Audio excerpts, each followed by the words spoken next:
Hare Krishna. Om Ajnanatimirandhasya Jnananjana Shalakaya Chakshurunmilitam Yena Tasmai Shri Gurave Namaha. Hare Krishna, Guru Maharaj. Hare Krishna, Guru Mataji. Thank you for providing us the opportunity to sit in this place and even discuss spiritual topics with you. We seek your permission to go ahead and continue this session for the pleasure of the Lordships and for the spiritual master and the devotees. Since morning we've had a wonderful time. There was a splendid discourse that we heard from you, and we had a very sublime time in the river hearing your songs. And I actually insist the devotees to actually give us the ratings so that these songs can become famous. And all over the world, people can listen to these songs and get the bliss out of it.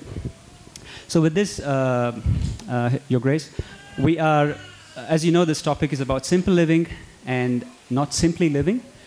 So considering that family life is a pivotal to the society in these days, what do you think is the significance of family life in today's civilization when it comes to the matter of society or building a nation or that matter for a universe based on scriptural injunction? So what is its significance of having a family in the first place?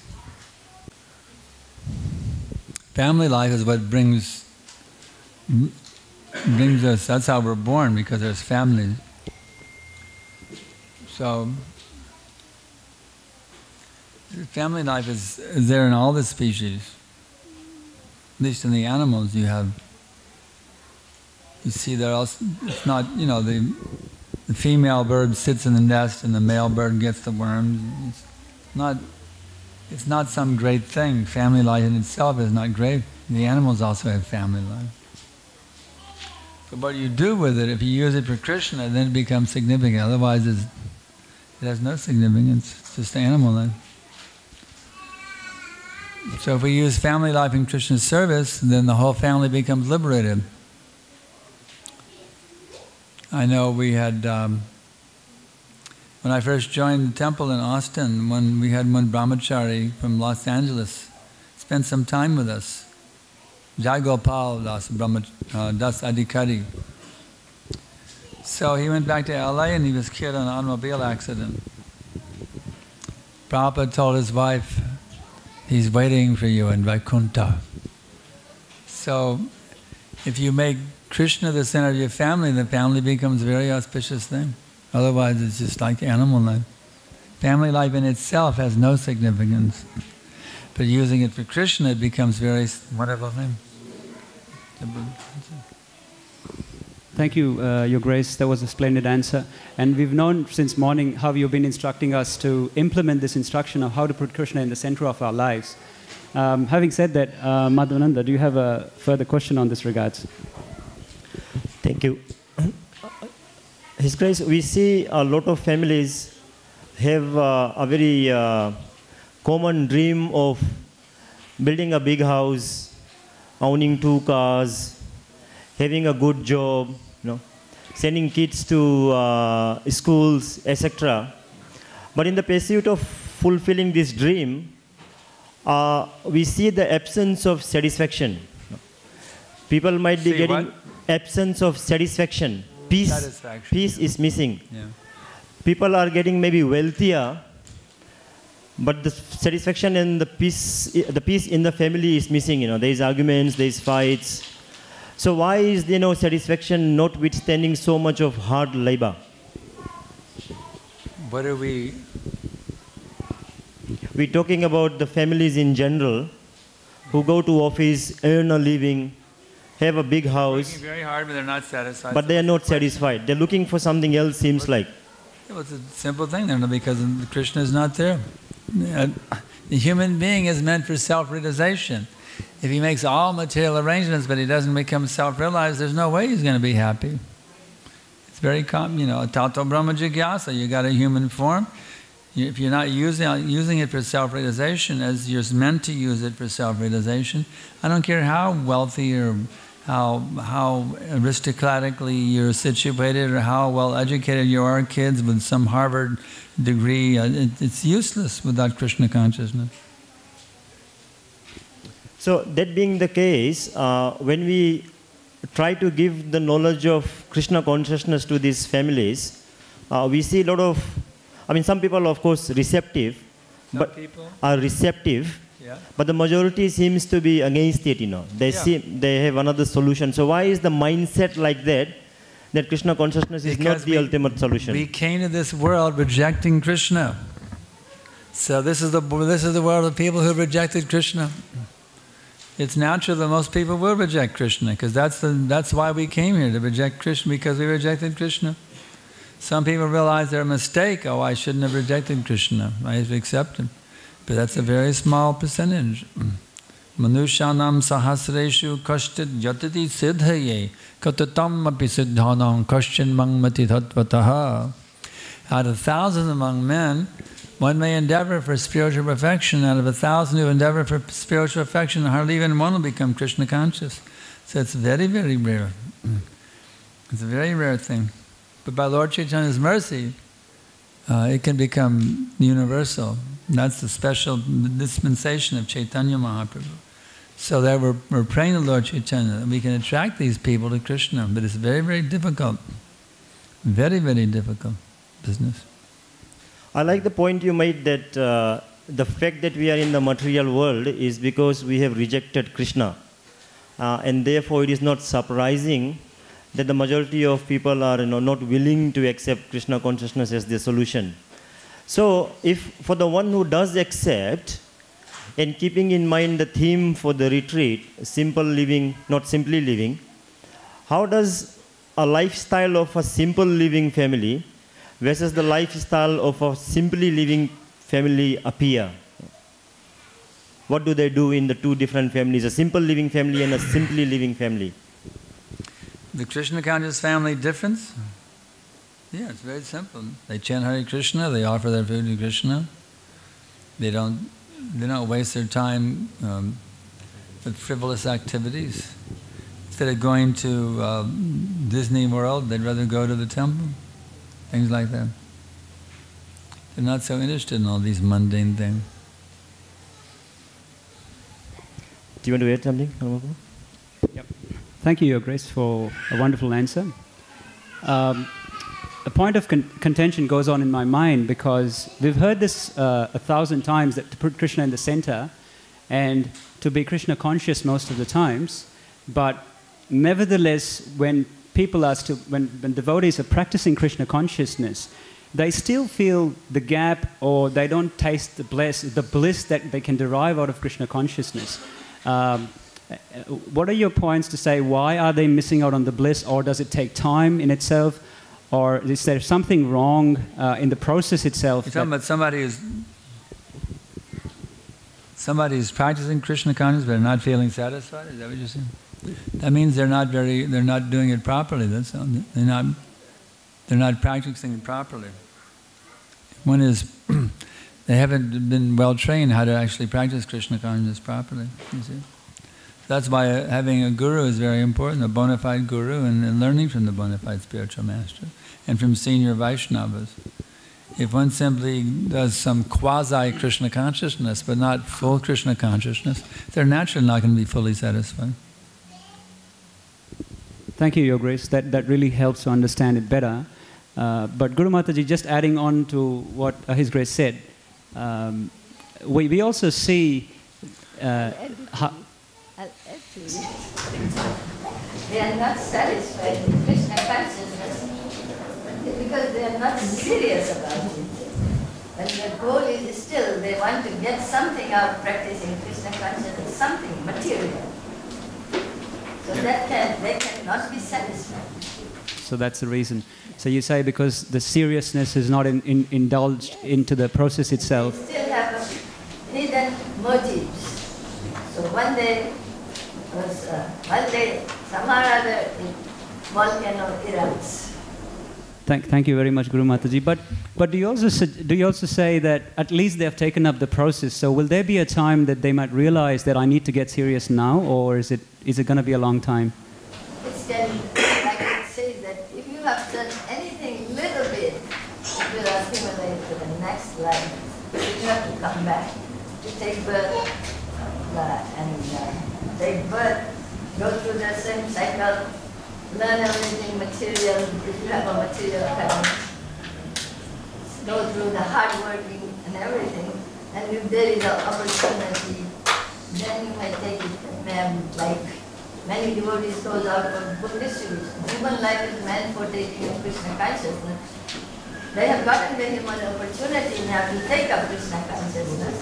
But what they are doing, even if there is an opportunity, the devotee brings it. How many are willing to take it? So that can happen to us also. We are not making this life successful. Yeah, so the life is at stake. That's what you're indicating, actually.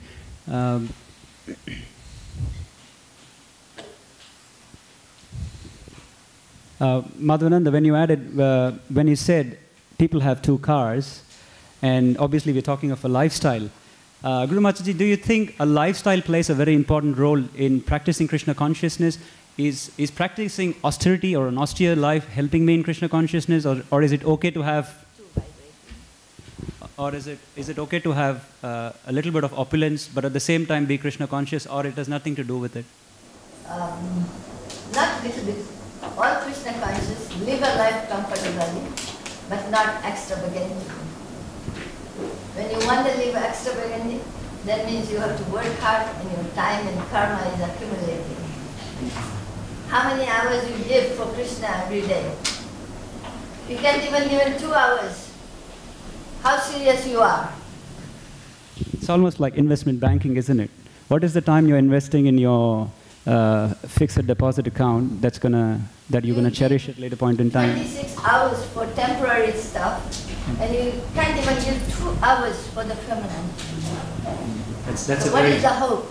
That's a very striking point, Guru Mataji. Thank you. Do you have anything according to that?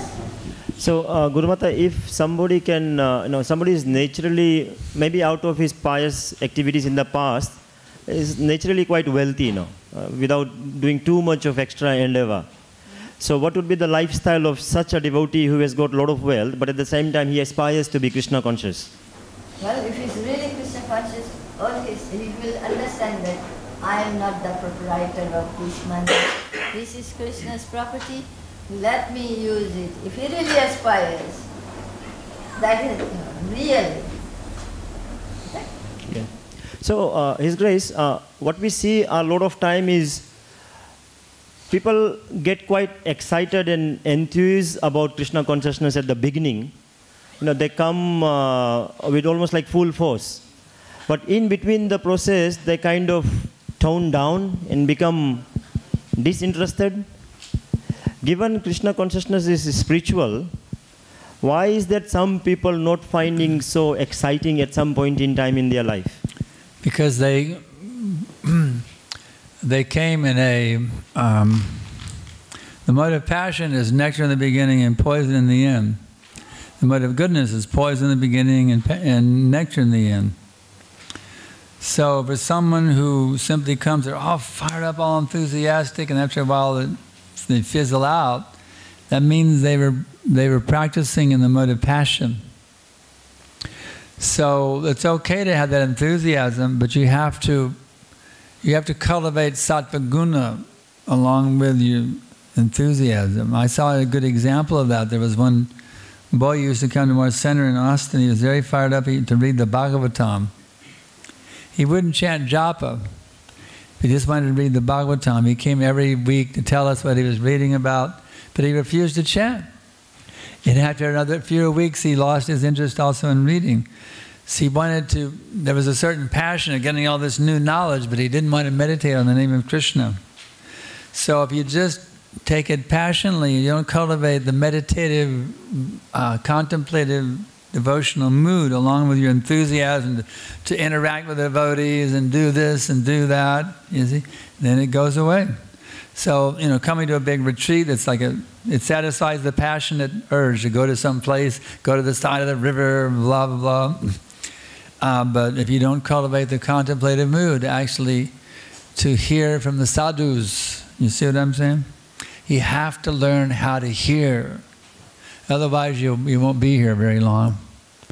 Hearing means cultivating that contemplative, meditative mood. Hearing the lecture, taking the kirtan, hearing the holy name, Hare Krishna, Krishna Krishna, Hare Hare, Hare Rama, Rama Rama, Hare. That hearing means you're cultivating the mode of goodness. In the beginning, it's a little hard to get it enlivened by it, but as you you start going into it, it becomes very, very enlivening, and it actually takes you into pure goodness gradually, which is unlimitedly enlivening. Talking about young children and boys, Guru Mata, this talking with a lot of devotees at the temple, this was quite a common question in which they asked a lot of things regarding how to raise children in Krishna consciousness. And the general view was that it's pretty easy to engage them in Krishna consciousness from the beginning till they are maybe around 80 years old. And then it starts getting harder after they are 80 years old, possibly up till the age of 13. And good luck if they are over 13 years and still engaged in Krishna consciousness. So how to raise children in this different age band, and how to deal with them when they become a little bit rebellious as they grow up? To raise the Krishna conscious, one has to prepare oneself in Krishna consciousness. So then you have a good progeny and it's easy. But if you have not prepared yourself in that basic principle first, then it will be difficult. Because everybody has their own, they're born under the different modes of nature, and they're going to act accordingly. So it depends on the parents. That's why there is a regulative principle of having appropriation. So that must be observed by the parents. In Krishna consciousness, we have like 50 rounds. Both man and the woman both chants 50 rounds, and then engaging doing that execution. This is the. But otherwise, in the Vedic culture, it is very big process, but at least in Krishna consciousness, 50 rounds. Okay. So what I'm hearing, Guru Mata, is there is a proactive way of dealing with this. If the husband and wife are engaged in Krishna consciousness, and each of them chant 50 rounds before procreation, then there is a likelihood of a more pious soul coming in the family, and less headache thereafter to raise kids. Okay. And in those cases where we want a reactive solution for those couples that may have already got kids and then got engaged themselves in Krishna consciousness, then what's the reactive solution? The reactive solution, you can take the horse to the water, but you cannot make him drink. Whatever the modes, this is what Krishna says to Arjuna also. You're gonna fight anyway. Under the modes of passion, you are born like Kshatriya. You're gonna act anyway, but if you're gonna act according to my instruction, you will be victorious, otherwise you will be a failure. So that's what happens. We can train them, but they whatever the modes they have achieved, that's what they're going to act. Hanuman Prabhu, when we were talking with devotees, another thing that was coming quite common was about children and disciplining them, especially when they are not willing to be Krishna consciousness. So do you want to summarize what was the viewpoint? Yeah, many a times when we speak to devotees, there's a big question of how to discipline kids, especially devotee kids. Now that we are in devotional life, we do not want to take a normal way of disciplining children, like putting them in a dark corner or something like that. But if you can guide us on some practical tips of a Vedic way of disciplining children, I know it's for the purity of the parents itself in the first place, but if you give us some tips on how to really discipline them in minor circumstances when the children really rebel, or in some ways to teach them how to follow instructions from their parents or from the spiritual master or from the guru.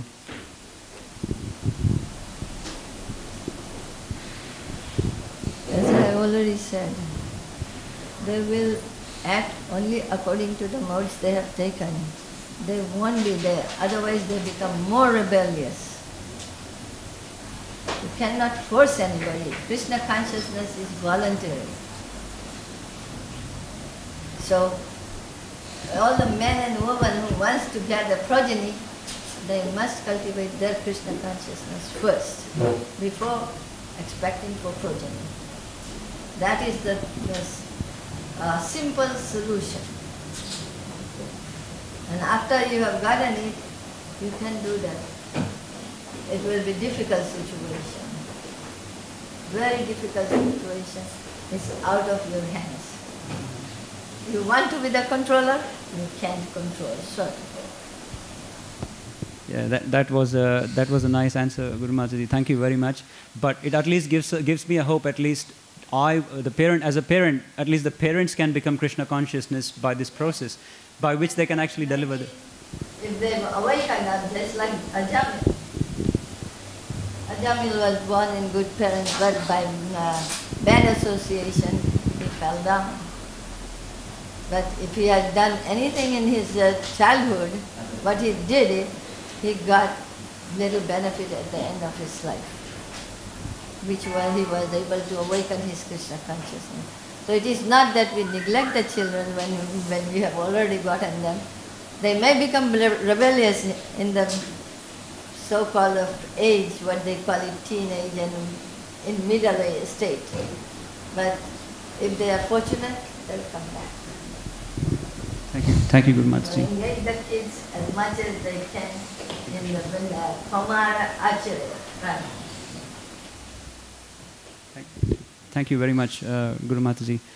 Thinking about that, we know there's a lot of discussions about homeschooling and whether to send them to schools generically. Your Grace, we know Prabhupada writes, sending your children to schools is like sending them to slaughterhouses. He writes it in Śrīmad Bhāgavatam in the first few chapters, first canto. What are your views on sending children to schools or either homeschooling them? Homeschooling is the best.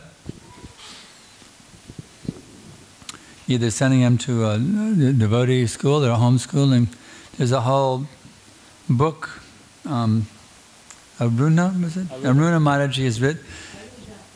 Huh? Arudha, yes. She decided to homeschool her little boy Ravi Gupta. And at age 13, he went to the university. And he became a PhD. Now he's a big PhD university professor, very Krishna conscious boy. And then his younger brother also, he was homeschooled. So homeschooling is the best. The wife stays home instead of working a job. What's more important, your kids' liberation or more money? Money, money, money, sweeter than honey. That's a material philosophy. The most important thing is you make your children Krishna conscious. So homeschooling is the best. You follow Arudha Mataji's program and your kids will be greatly blessed. And you can talk to Madhavananda. His own wife is doing that. Thank you. She has a website. What is it called? Homeschooling.org? Huh? Talk to Madhavananda. His wife is doing it. Where's the result? Where's the boy? He's very Krishna conscious little boy. Plays a very nice mridanga also. Thank you, Your Grace. That explains a lot, but for people who are forced to go to a job because it's an obligation that they need to work, what prescription can you suggest? Saying, yeah, there is a. They can't homeschool because the parents both work. They have to because of. Because they bought a house which is more than they could really afford.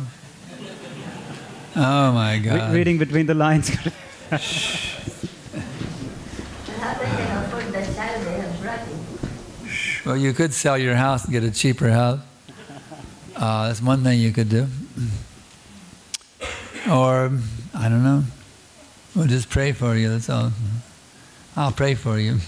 Somehow or other, your children won't go to hell. I'll pray for you. Do your best. All I can say is do your best. But it's very difficult. These kids get trained up in the material schools. Very bad training. The whole modern science is atheistic. It's atheistic.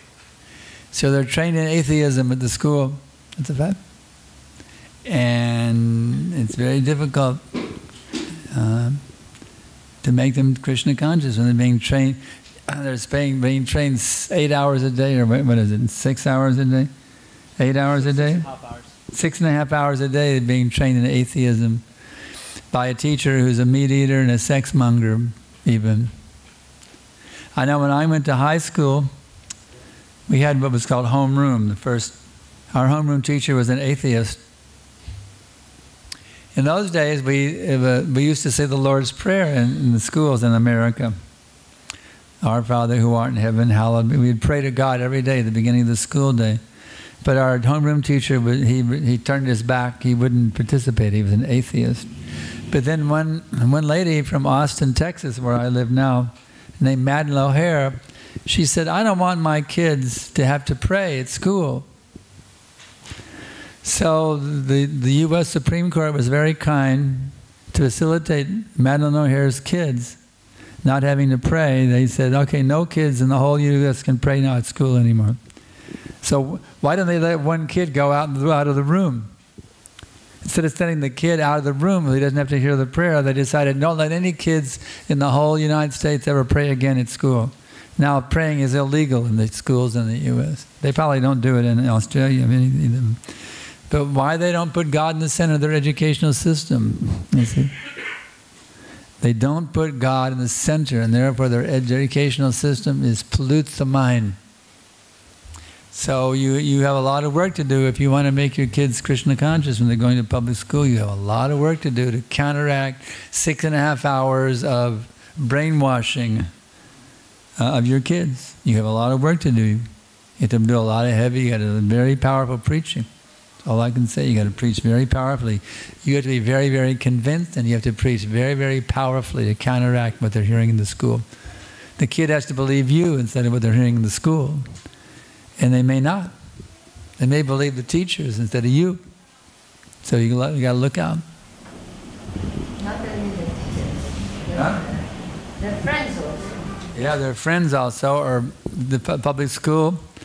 The friends are talking about girls. They're talking about maybe drugs. You know, the kids take drugs. They have illicit sex relationships, and all these things are going on.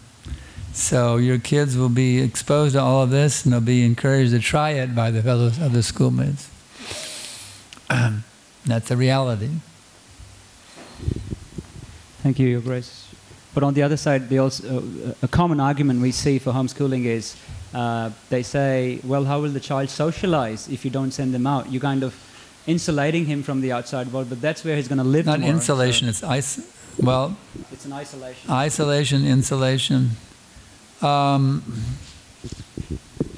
Yeah, because say, well, if you don't let your kid go to eat, you could say, well, I'm not letting my kid experience McDonald's.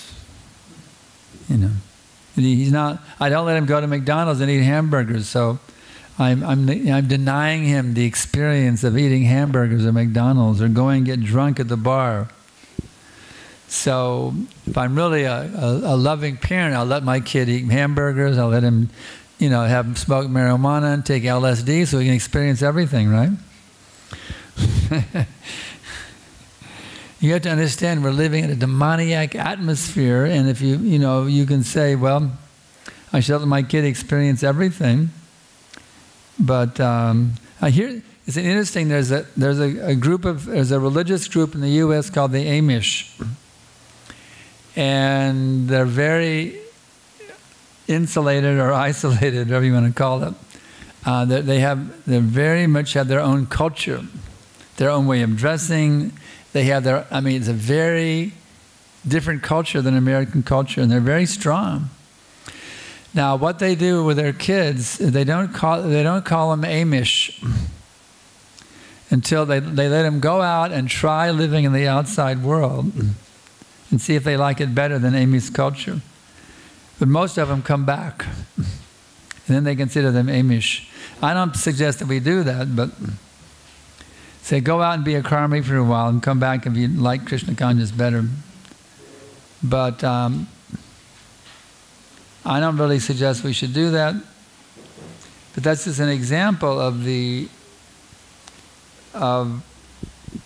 group of people who really wants to make their kids Amish. And they don't really force them. They're willing to let them try the other thing.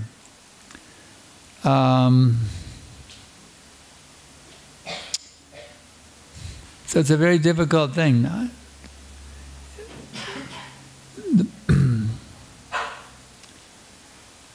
Because all around they see kids who are doing this and that and this and that, and they want to be like the other kids. See, that's the problem. You send them to school, and they want to be like the other kids. They want to fit into the group of the kids, and do everything else the other kids are doing, everything else they're talking about. That's why sending them outside is very difficult. Now you have to deal with this whole thing. You're not going to let them do what the other kids are doing. You know, it's a very, very difficult situation. But I would just preach to them and tell them that you have to yourself be convinced that this material culture is practically being dead. It's a dead culture. It's taking you out of this animal kingdom in your next life.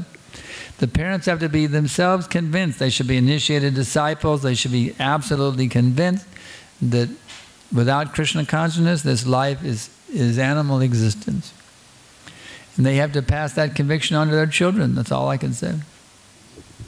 Prabhupada went to public school. Of course, the public schools were different, and back in the early, 1920 or whatever it was, when Prabhupada went to public school in 1910. The public schools in India were much more religious than they are now, of course. Now the public schools. It's just horrible atmosphere for the children. Horrible atmosphere. Thank you, Your Grace. We can understand that the bar is set quite high. And when we come to family life inside a home, we know a lot of questions have asked also been about how do we then... recreation is one of the part which people want to have in their lives as well. So what are your viewpoints that you want to be addressed about recreation, if you have something? Yeah, so... probably one for Guru Mata. In terms of... Before you ask me any question, I just wanted to say something about the Amish family. Amish family does not send their children until they are grown up, mature. Until then, they are living their simple life with a horse buggy. They don't use car, they don't use any material things. They do their own farming and all that. And when they are grown up, then they send them out. Not that they go to the material school. Yeah. There is nothing like that. Yeah, they don't even use... I saw the Amish boy, they don't even use... They're against motors. I saw a young Amish boy mowing the yard using a horse, not a horse-pulled mower, like a little tractor. No, they don't use gasoline engines. They're really against all this modern technology. Quite an interesting culture. Amish culture. Everybody, they go on the horse buggies, they go to the farm, they do work. They don't use cars. Horse and buggy. It's amazing that you go to in Pennsylvania with the Amish are, no car, horse and buggy. Thank you for that, and that sounds pretty exciting. I'm sure some of you have probably want to take up the challenge of having a so simple lifestyle, moving away from your Toyota and Mazda and all that we might have. In the interest of time, Guru Mata, I'm going to ask you the big question, and then we'll open it to the forum to ask your questions. Hopefully it's relevant to the topic today, simple living, not simply living.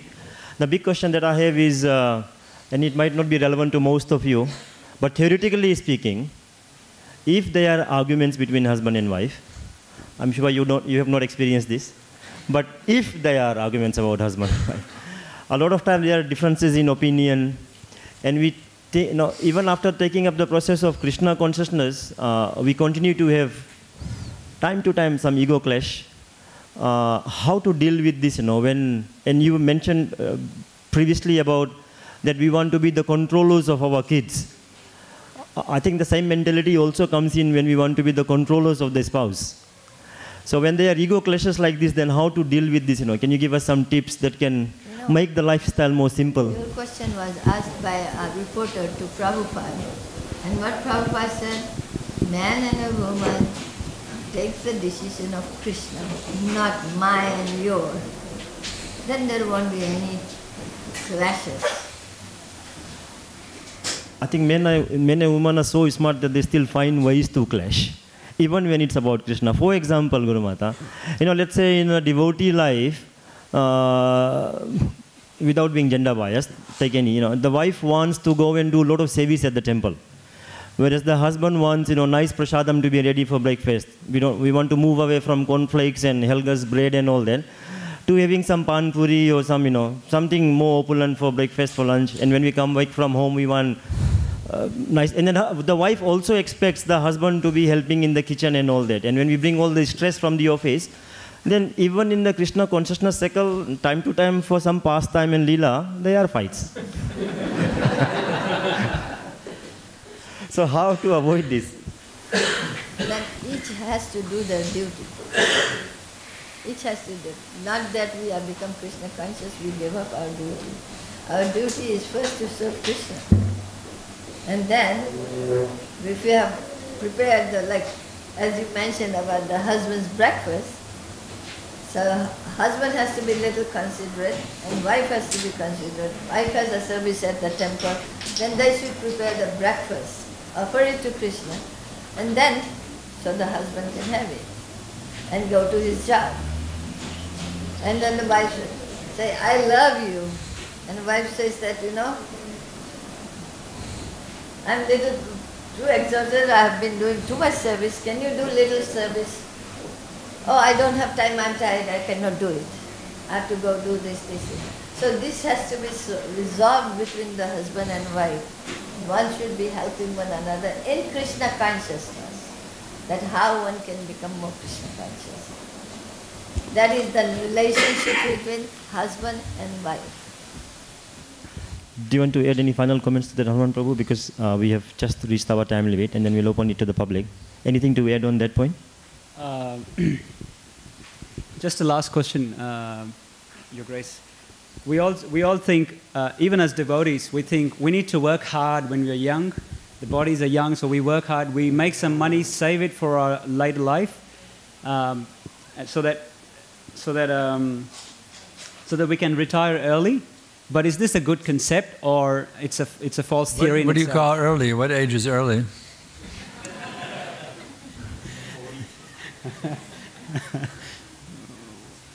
Well, everyone thinks it's early for right now. Maybe you're the wrong person to ask. I retired. I worked for 3 years and retired. I only worked 3 years. That was all. That was enough for me. Somehow I was able to retire after them. I had a part-time. I worked part-time, then 4 hours a day, and then I started a little home business, and I gave that up too.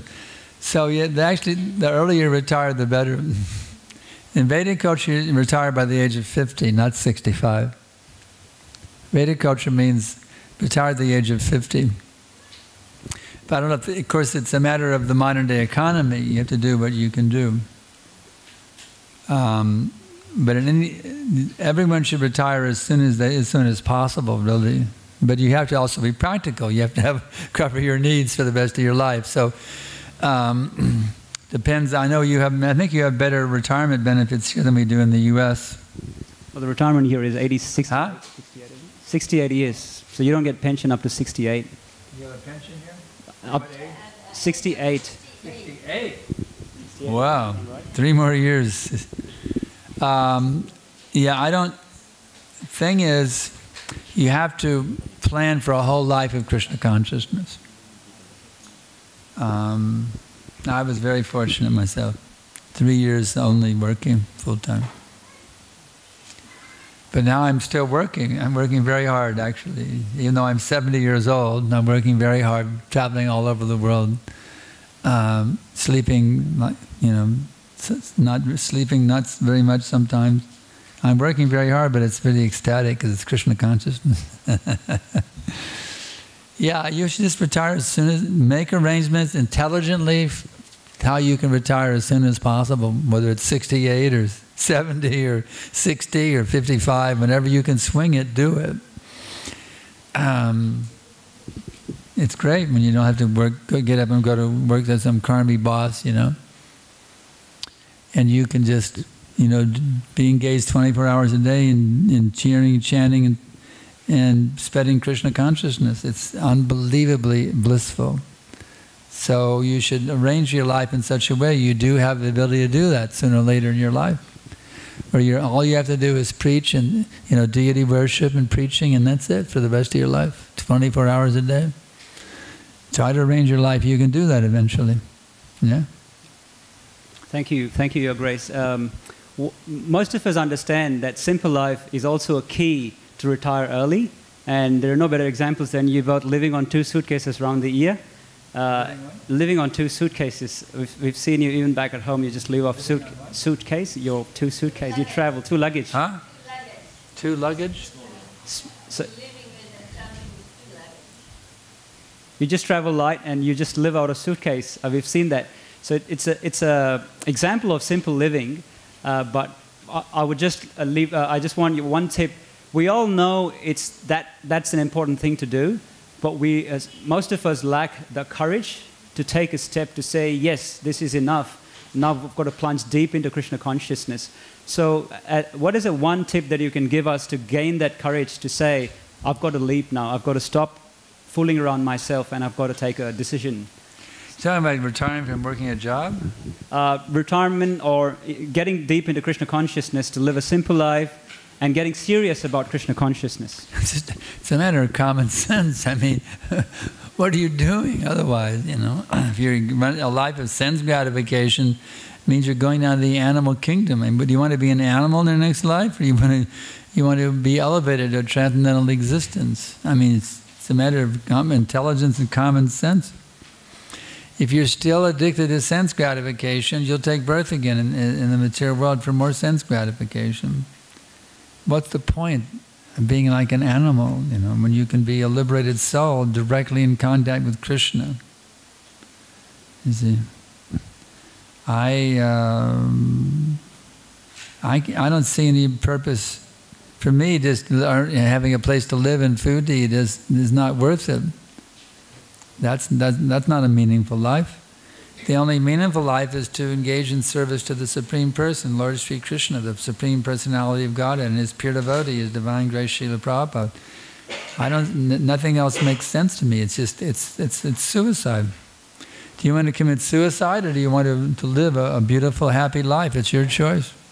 Otherwise, it's just suicide as far as I'm concerned. You're committing suicide. Don't commit suicide. Live a beautiful, happy life in service to Krishna. I don't see it. To me, there's no choice. It's like the black. It's not a shade of gray. It's black or white. Either serve God or go to hell. Basically, what do you want? Thank you, Your Grace. Thank you for wonderful answers, Guru Mataji. Just one sentence.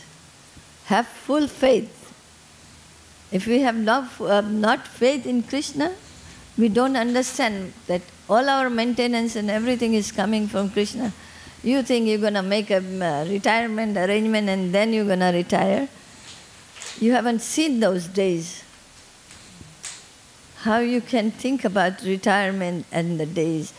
Why don't you have full faith? Krishna is maintaining you right now. Without Krishna's arrangement, you have no maintenance at all. It is said in the Bhagavad Gita, Prakriti kriyamanani gunai karmani sarvasaha ahankara vimudatma kartahamiti manyate. Ahankara, with false ego, he thinks that I am the doer, so I'll make my arrangement and I'll make the arrangement. As soon as I get retired, I will keep myself. That time, you will think, how I'm going to do? My body is aching. What am I going to do? I'm so addicted to what I have been doing and I'm not able to do it. Hare Krishna, Guru Maharaj, thank you for your time with us. My question is fairly generic. Balaram, can you come here and translate what they're asking? My hearing aid amp is not working right now. So you can tell me what they're asking. Oh, okay. You're going to ask. Yeah, you can speak in the mic. Okay. My question is fairly generic. How to take one's family along in the process of Krishna consciousness, because different people, ultimately they're all individual souls, and they might have been, we were obviously not related in our past lives, and so everybody will have their own sort of journeys, different levels of consciousness. So how to take family along? What is he saying? How do we bring our family along to be Krishna conscious when different family members may be on different levels? Is every family member on a certain level of Krishna consciousness, or some are completely against it? Some are against? What family are they talking about? Well, the thing is What family are they talking about? Husband, wife, children, what? Yeah. Like that, I'm sure. Talking about family. Talking about your own immediate family, or your in-laws, your uncles, your aunts, your uncles. Talking about the greater family? Immediate family. Bigger. Well, the real thing is, it's like my brother, for example, my brother Bob. He doesn't want to be Krishna conscious. He's kind of he's done some high-level type of business. He's kind of wealthy, So he bought he moved out of Austin, bought a big house with a big acreage out west of Austin, in a place called Dripping Springs, very expensive, big place, big acreage. So he invited me to come out to see his new house. I wanted to show off, how successful he is to me, you see. So I said, yeah, we can come and do some kirtan out there. He said, well, can we do something a little more serene? So I didn't go, you see. So I'm detached from the greater family. But if I can give them Krishna, then I'll go. It's immediately, even if he wants me to come out and do a concert with my guitar, I'll do that too. You see. So I'm detached from it. Of course, all the other ones are gone. My mother, father, sister, they're gone. Only my brother is left. But I send him emails. I don't to tell him how my song became played on the radio. That he'll be impressed with some material success that I had. But it's all. I wanted to show him how Krishna consciousness is actually becoming accepted. So I would do whatever you can do, but all at the same time be aloof. I wouldn't feel that you have to participate in all their mundane things that have no relationship at all with God. You be detached from it. That's what I personally do. But if they're willing to come for a kirtan, we come and do some kirtan, we bring some prasad, and they say, okay, then do it. Go there, take prasadam to them and have them kirtan. It depends on them. If they're willing to be participate in Krishna consciousness, then definitely do it. Engage them. Like my father was dying. He was a Christian, but he was always very. My mother was very critical. He said, and my grandmother said, "Why don't you become a Christian minister? What was wrong? Why you become a Hare Krishna?" My dad was kind of a little more cool with it. When we got married, he had invited all the friends in like a little party or something, invited my wife and I, and he was actually glorifying our movement to all of his karmic friends. So he was a little cool with it, even though he wasn't a devotee. He was a little cool with Krishna, what we were doing.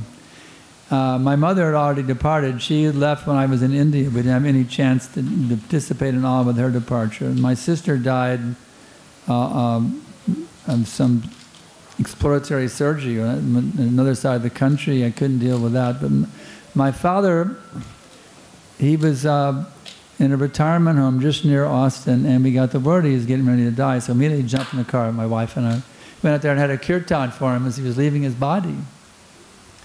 And we came in, he was all like, his eyes were like, his eyes were spinning around, he was like in total anxiety, but as soon as we started the kirtan, he became very peaceful and serene, and he left his body, you see.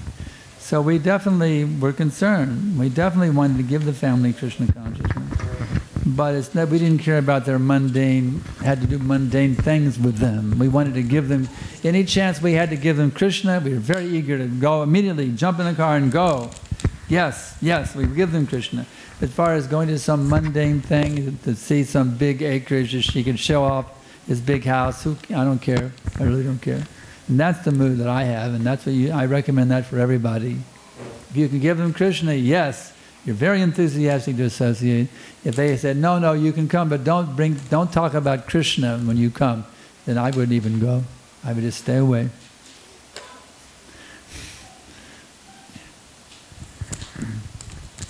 We've actually got questions on the slips. These are related questions, okay. If you want to take them. Can simple living be in any mode?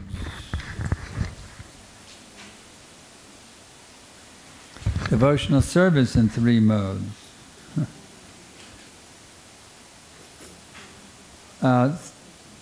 If you're in the modes, it's not very, you're complicating it.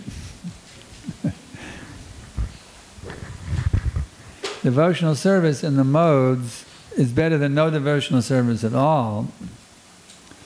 But, it's better than atheism, but it's not that good either. I mean, just like my mother taught me devotional service in the modes. She said, little Stevie, what do you want for Christmas? I said, Mommy, I want a pair of cowboy boots. So every night she would come and say, okay, now you pray to God for cowboy boots. This is devotional service in the lower modes. Dear God, please give me a pair of cowboy boots for Christmas. And that's how my mother trained me to believe in God. And sure enough, on Christmas Day, I had cowboy boots under the Christmas tree. She wanted to train me to believe in God using cowboy boots as the device to convince me that God exists. So it was nice. She believed in God. She wanted me to believe in God. But what is that caliber of God consciousness? Cowboy boots. A cow that was slaughtered. A slaughtered cow skin wearing on my feet. What caliber of devotional service is that? That's tamasic, you see. So we're not, I mean, it's better than atheism, but such caliber, this is the caliber of most people now, they do bhakti in the mode of passion and ignorance, you know. They go to, just like that, it's like we make that little song, you know. Give me a Cadillac, a brand new Cadillac, replete with Michelin tires. Give my wife a new silk sari. Give my kids a Harvard education. Give me a house by the sea. Om Jaya Jagadish Hari. That's the lower modes, you see. That sort of devotion doesn't liberate you from the material world. So simple living, if you want really simple living, you have to come you have to go for sattvic and Shuddha sattvic bhakti, not this bhakti for material fulfillment. As long as you have material desires, you can look at it. Just like in the U.S., Christians are very big. Probably here too. The Western countries, Australia, the Christianity is big. But these people are all, Rajasic, Tamasic people. And they're not living simply at all. They're interested in big material success. Just look at Melbourne, all these big, huge skyscraper buildings, you see. It's very passionate atmosphere, but they're Christians, isn't it? Christianity is still popular in Australia? Yes. A large percentage of people are professing Christianity? Yeah. So, yeah, that sort of bhakti is not conducive for simple living. Even though they have all this meat eating and all sinful activities, but they do give their 10% of their fruits of their action to the churches. How many of us, we are doing 10%? That's a good point. Now that's one thing we were trained as a Christian, tithing.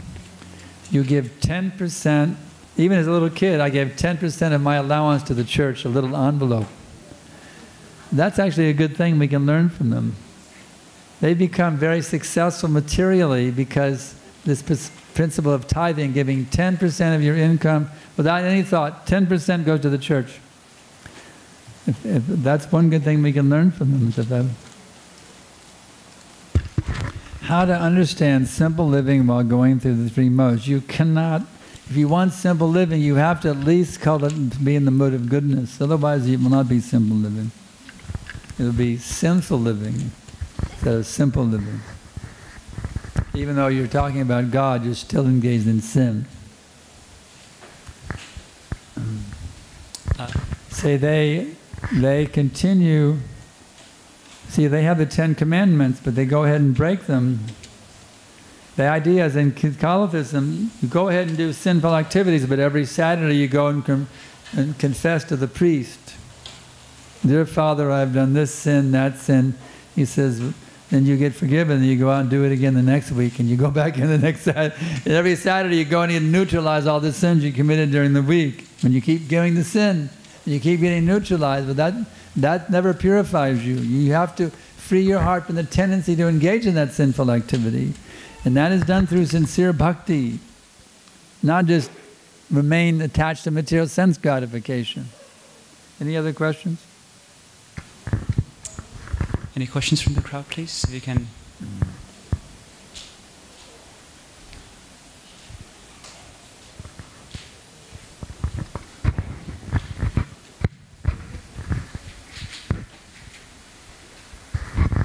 Hare Krishna Maharaj, as you said that I should do sincere bhakti. So how to be sincere in bhakti? Well, do you want to be sincere in bhakti? Do you want to be sincere in bhakti? Or not? Honestly, sometimes yes, sometimes no. Why yes and why no? Why sometimes no? Because when I do bhakti, say for example, following regulative principles, for a few days, then again, like I started slacking, and then again, when I feel... Are you happy when you're slacking? No. Then why do you do it if it makes you miserable? Yeah, Maharaj, that's where I'm caught up in VCS cycle. And how can I... Do you like being caught up in the vicious cycle? You enjoy it? No. Why do you allow yourself to do it then? You're not being intelligent. You understand this is bad for me. Why are you doing it? You have to be intelligent. Human life means intelligence. If you don't use your intelligence, you're just like an animal being dragged by the modes of nature. You have to use your intelligence, sir. Yeah.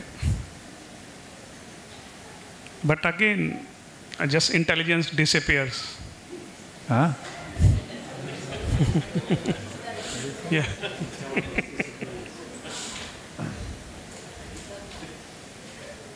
Well, then that means you're not reading the books. You're not reading Prabhupada's books regularly. If every day, Nityam Bhagavata Sevaya, if every day you'll even go to the temple to hear Bhagavatam, you read Bhagavatam at home for a few minutes. If every day you read Bhagavatam, even for 10 minutes, you will keep your intelligence. Yeah. Okay. Hare Krishna. Yeah.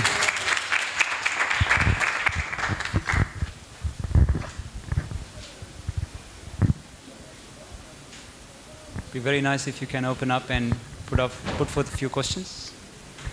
It's a good opportunity.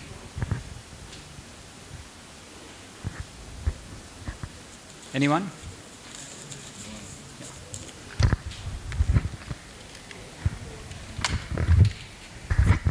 Hare Krishna Maharaj, thank you so much for the class. Comparing the kids with others in Krishna conscious way, your thoughts in that. So, see that kid is doing good in Krishna consciousness, you are not like so and so. So, is that way, is it the correct way of like correcting them with comparing with other kids? So, your thoughts? So you just want to compare whether my kid is Krishna conscious? Yeah, sure. So, the question is, whether is it right to compare my kid's more Krishna conscious than the other kid? Comparison between the devotees' kids. Is it a good thing, or we shouldn't be comparing kids? Well, maybe the devotional family, the children He was looking for it, but maybe I asked him. Should we compare how Krishna conscious my kids are to your kids? Or should we compare the kids on their level of Krishna conscious? Well, if you see that some other families' kids are more Krishna conscious than yours, you should learn from those parents how to make your kids more Krishna conscious. Simple thing. And if your kids are more Krishna conscious than other kids, those parents should come to you to learn how to make their kids more Krishna conscious. A simple thing.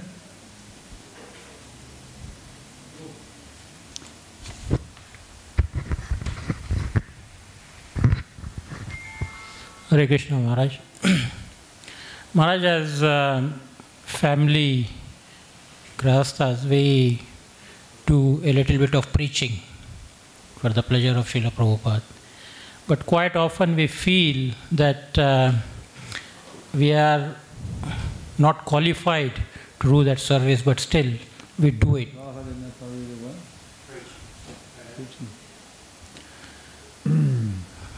Do you know that Krishna is the Supreme Personality of Godhead?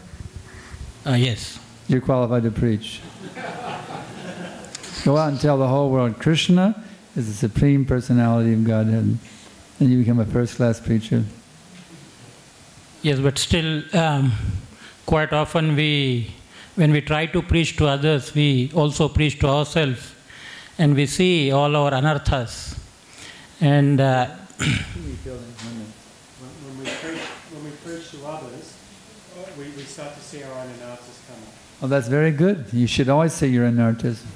But quite often that discourages you. You feel that you are doing something for which you are not qualified. And now wait a minute. Lord Chaitanya has ordered you to preach. Jadete katahe kaha Krishna upadash amara gaya guru hoyatare desham. Wherever you meet, instruct them in the teachings of Krishna. In this way, in my order, you become guru and deliver the people of this world from their illusions. You say, well, I'm not qualified. But you know what? Prabhupada, do you believe that you should surrender to Krishna? Yes. All right.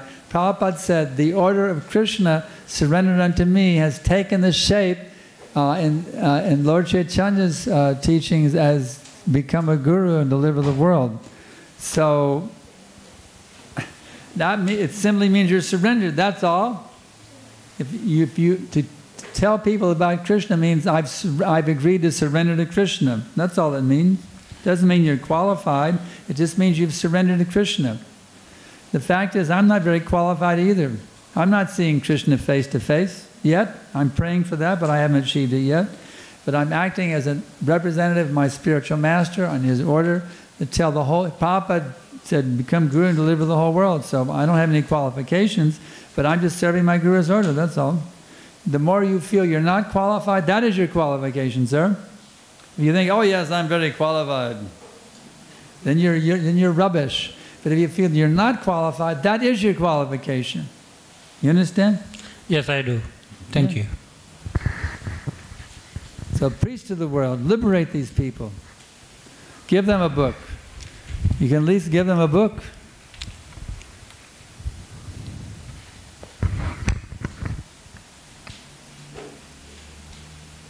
I'm not giving the chits as of now because we would like a personal interaction. So if someone wants to pick up a mic and ask a question, that would be appreciated.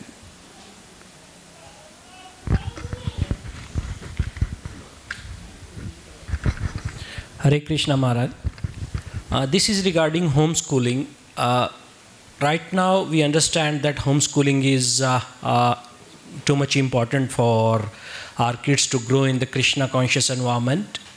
But similarly, like when we see in the entire ISKCON at this present, we see a lot of exalted devotees, they never gone through this homeschooling process. So how we understand the importance of homeschooling in this context? Like if see in ISKCON... Are you saying that you're seeing children who are not going to homeschooling, they're very Krishna conscious, is that what you're saying? Yeah, yeah. Where are those children? Are they here today?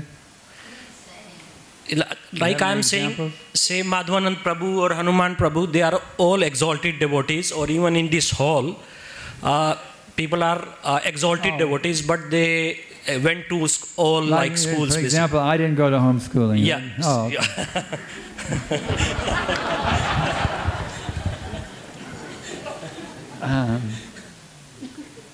But I was a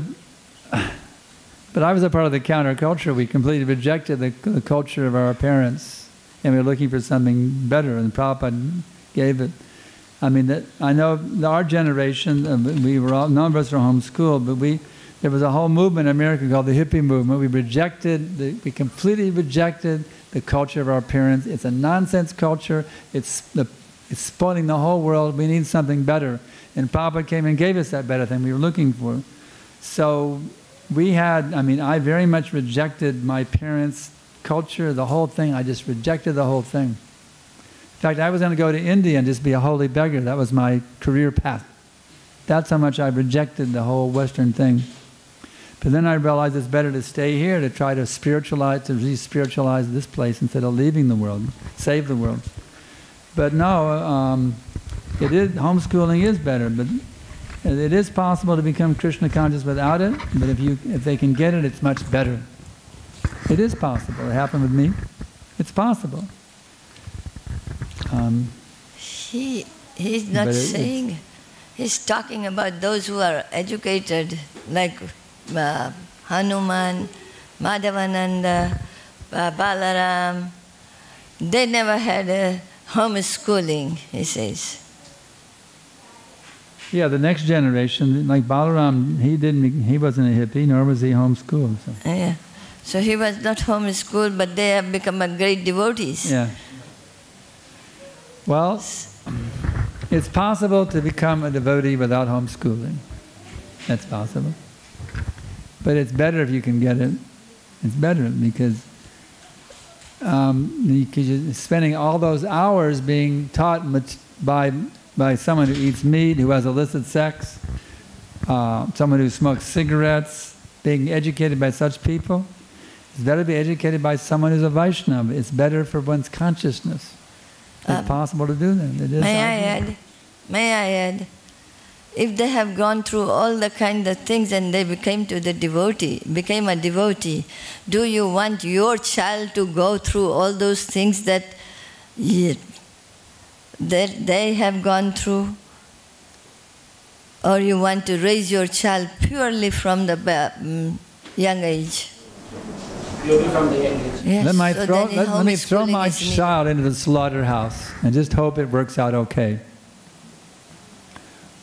That's what you're doing.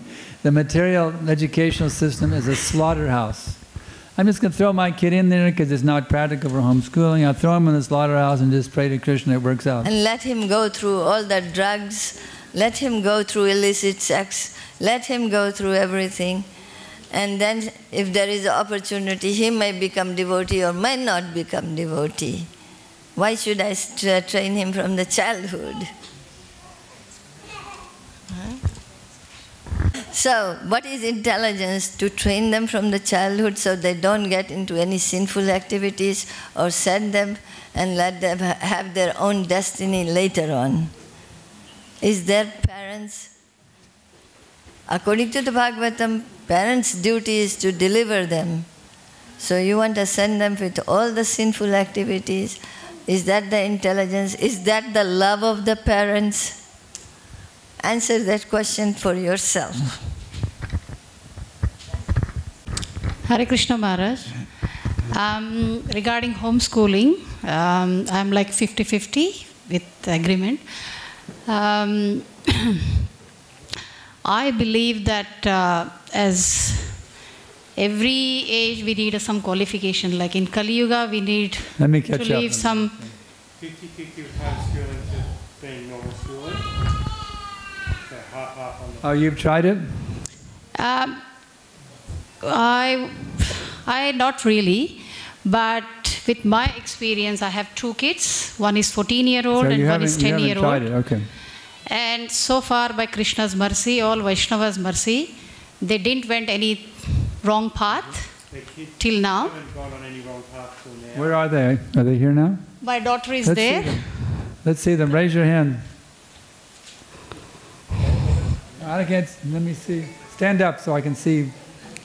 Okay, very good. Very good. Now where's the other one? Other one, he was outside. He was playing with other kids. Okay. Oh, that's good. So he's going to public school. Yes. And she's okay? Yeah. Well, that's good. Let me ask her, would you have rather been homeschooled or do you rather go to public school? I like to ask the girl.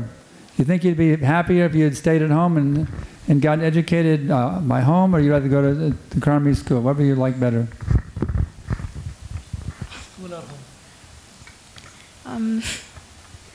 Probably school. School.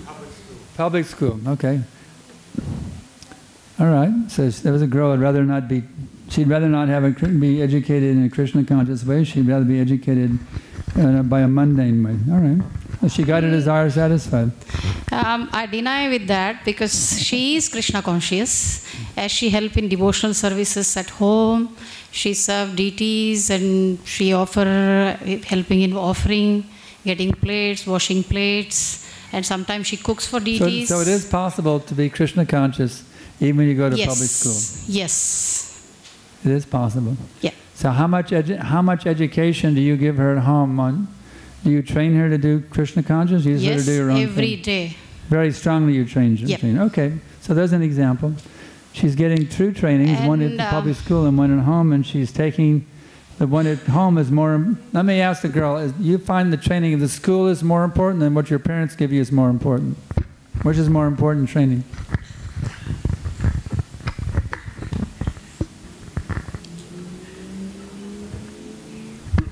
Which training is more important to you? What your parents train you or what they train you in the school? Both. Huh?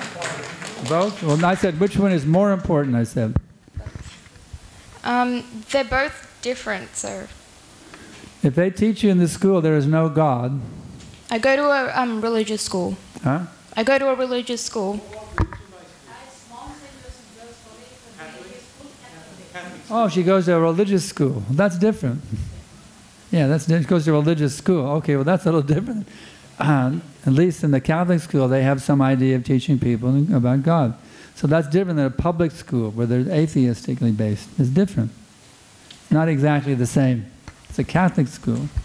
It's different.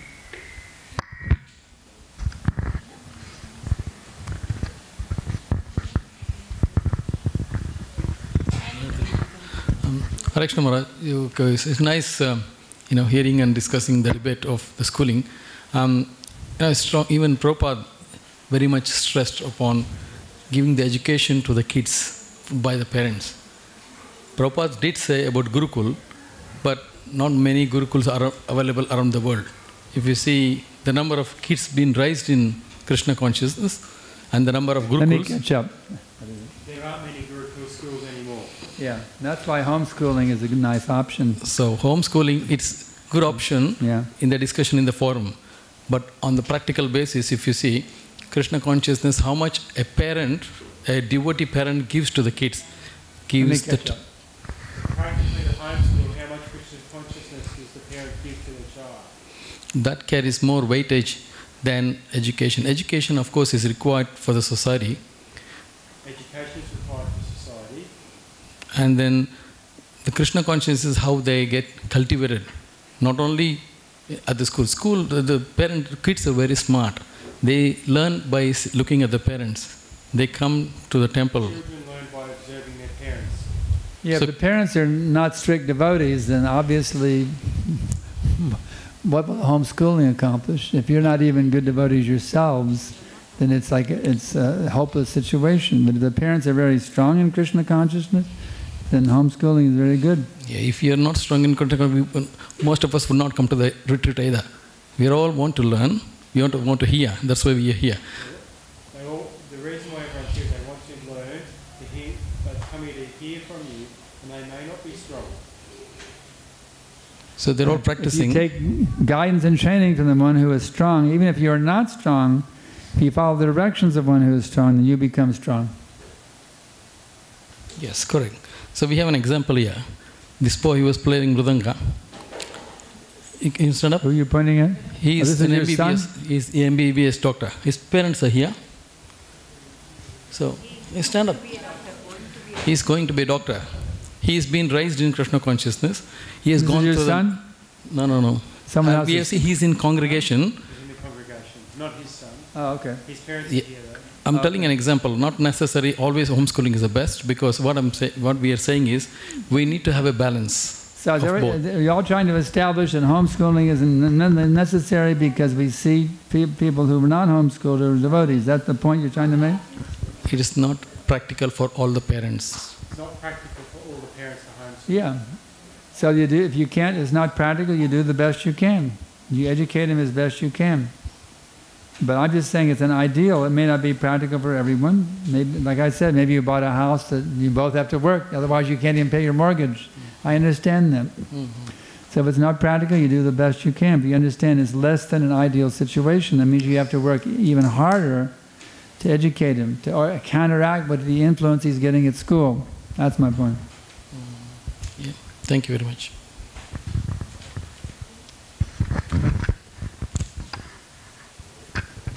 Anyone else? Maybe that will end the controversy with what I just said.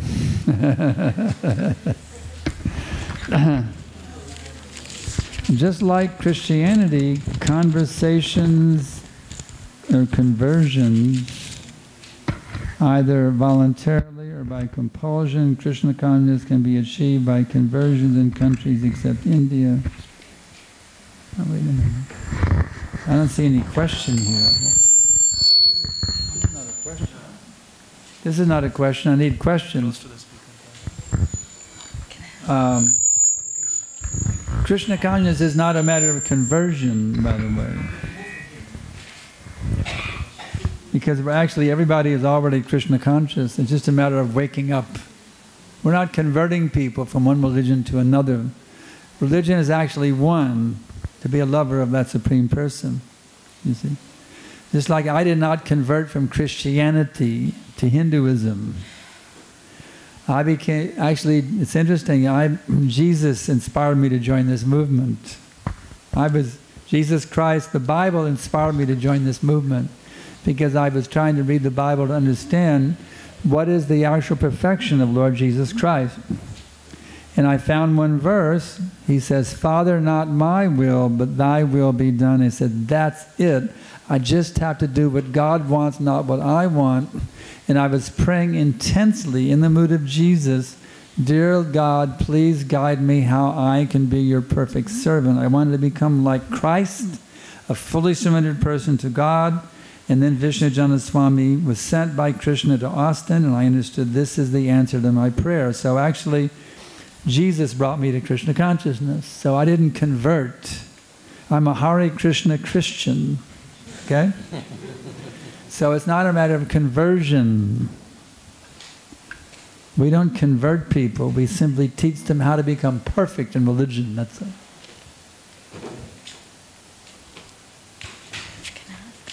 Maharaj, Hare Krishna Maharaj, Hare Krishna Maharaj. And I have one question. Children who are homeschooled, sometimes isn't that little bit we are aloofing them from other children's association? And many things are negative in the material education. I agree with that. But at the same time, they are getting some positives from the outside education as well. But children who are homeschooled, is that they are not getting that friendships and the relationships they have to develop when growing up in homeschooling environment? Are you saying a homeschooled child doesn't have proper relationships? No, they have, but sometimes they miss the friends. In the outside material world, many negative things are. Nowadays, the education is not centered with spiritual consciousness. So the outside schooling is not very conducive for material spiritual progress, that we can understand. But at the same time, they are getting some kind of training to survive in the material world through the material education. But the true. They're learning 1 + 1 = 2. Yeah, that's true. And the homeschooled children, are they not exposed to? If children are homeschooled, are they not exposed to that kind of like friendships and relationships which they develop in the material? They're not having, getting together for illicit sex and things like that. No, not like that, Maharaj. Taking marijuana. No, not like that. Generally with some positives are there which they gain, like so some you're saying that homeschooled children are missing out on certain types of relationships? I'm asking whether I have no experience of what sort of relationship are they missing? What are they missing out on? Eating hamburgers or McDonald's hamburgers? They are not moving with other children and not developing relationships. They don't know how to relate with other children? What about your son? Does he relate with other children? He's like in some little aloof world where he can't relate with other kids. We have a homeschooled child. Yeah, that is what I want to get the opinion from them. He's homeschooling his son. Now, your son doesn't know how to relate with other children. Where is your son? He's playing with other kids right now? I think in you weren't homeschooled? In my realization, we are very fortunate that we are growing our Krishna consciousness and our children's Krishna consciousness in Melbourne. In this context, when we, in my experience, and I'm not saying it's right or wrong answer, we have the golden opportunity to expose our kids to all the social skills, which was also my biggest fear. How will he develop that? And thank God to the congregation that we have, there's ample opportunities for children to play. And to be honest, like when we go for Saturday feast and Sunday feast, you see children creating havoc in the temple. And that's when they are learning how to deal with all the pressure and how to deal with different ages and all that. So if you are asking about homeschooling in Melbourne context, then it's certainly wonderful because there are opportunities to grow them in all angles. But if it was an isolated temple, then time, place and circumstances got solutions to all different problems. And I think given it's a material world, there is no one solution that fits all. We have to use our intelligence according to the time, place and circumstances. Bobby Gupta was in Salt Lake City, Utah, a city of Mormons, as I remember. Wasn't it Salt Lake City, David? Bobby Gupta in Salt Lake City, Utah, a city of Mormons. So there was no community for him to associate with, but he flourished as a kid. He became a big university professor. He's very expert at dealing with everybody. University professor you have to have very good social skills to be a university professor, dealing with all the students, the college administrators. He's a university professor. So you can't say he didn't develop relationship skills because he was homeschooled. You can't say that. Any other questions?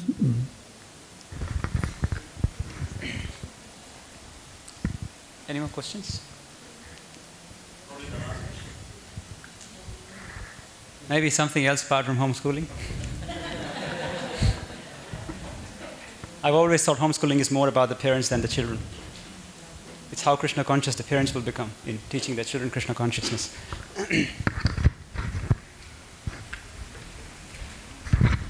Hare Krishna, Guru Maharaj. Can we introduce home deity worship to our family, or is it something we need to go to the temple, especially when we live far away from the temple? Of course, deity worship is good, but how can we promote that in terms of when we are living away from the temple? It's actually, you have to have a very nice altar. Either you should have, we don't recommend Jagannath or Radha Krishna because they require a higher standard of worship.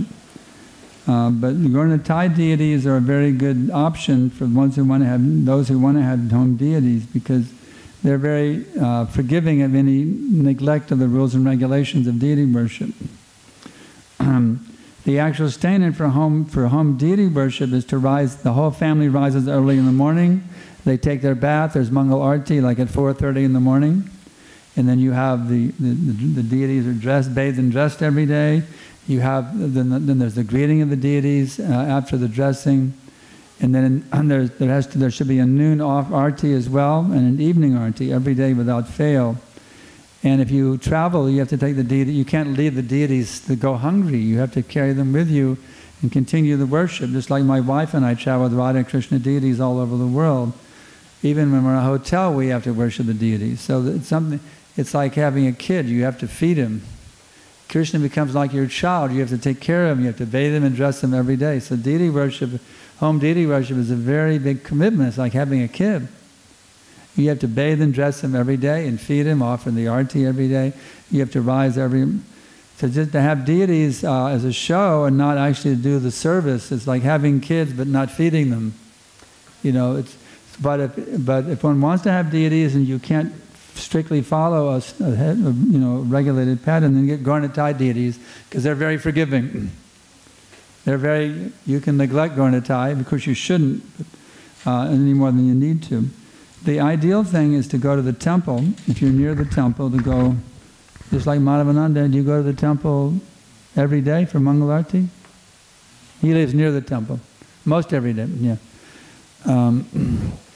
Indian culture, Vedic culture, means the whole family rises every morning for Mangalarti at home at the temple. That's ideal, standard.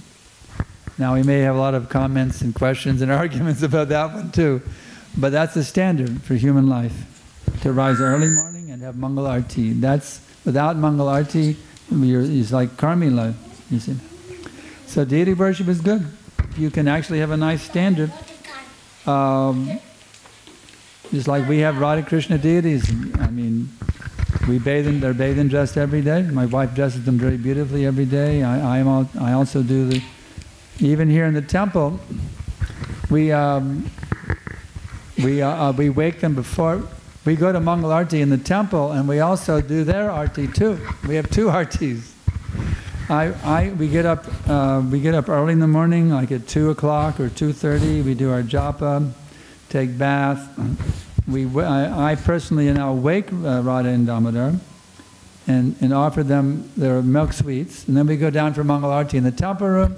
Then I come back and I offer the arti to Radha Damodar, Mangalarti to Radha Damodar as well. So I have 2 Mangalartis every day, you see.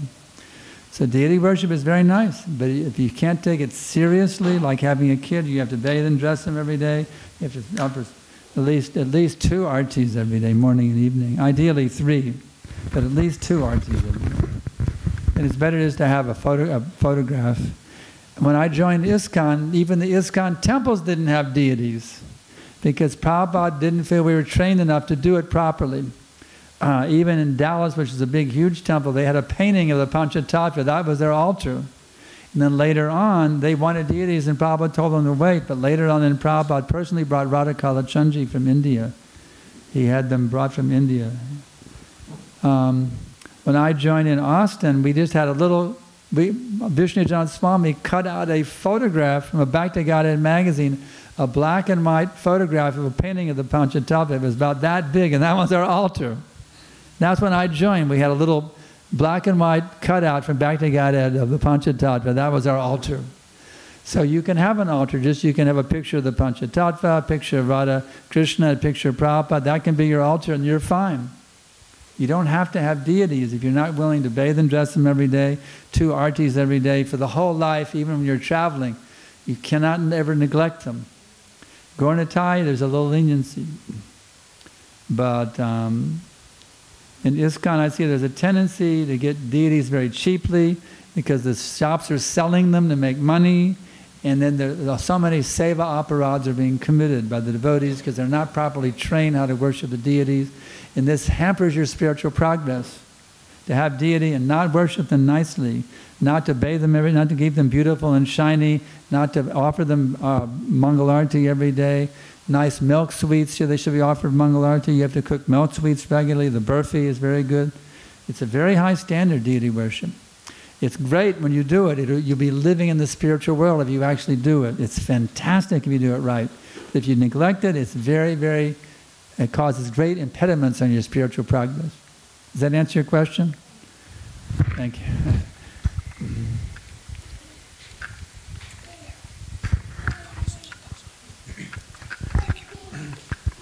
Thank you, everyone. Thank you, Gurudev and Guru Mata. And if I'd just like to add, when both their graces gave their answers today, their answers were aimed at the ultimate highest level. Yes, some of us can't achieve those levels, but they're the levels we aspire to. And on top of that, and now a bit of a hot topic today was homeschooling, and there's a bit of debate going on. That's okay, that's what this whole day is about. That's why we have these 2 amazing devotees here to help us answer those questions and doubts. Further to that, if you still have any more doubts, I strongly encourage you to join up to Gurudev's course. And when you write him an email, and his email is his initials, SDA, so Sankarshan Das Adhikari, at backtohome.com. Currently over 26,000 subscribers on his course. Here's the magic. Here's the love. Here's the hot tip. He answers the emails, nobody else. So if you go out of this room today and you go, you know what?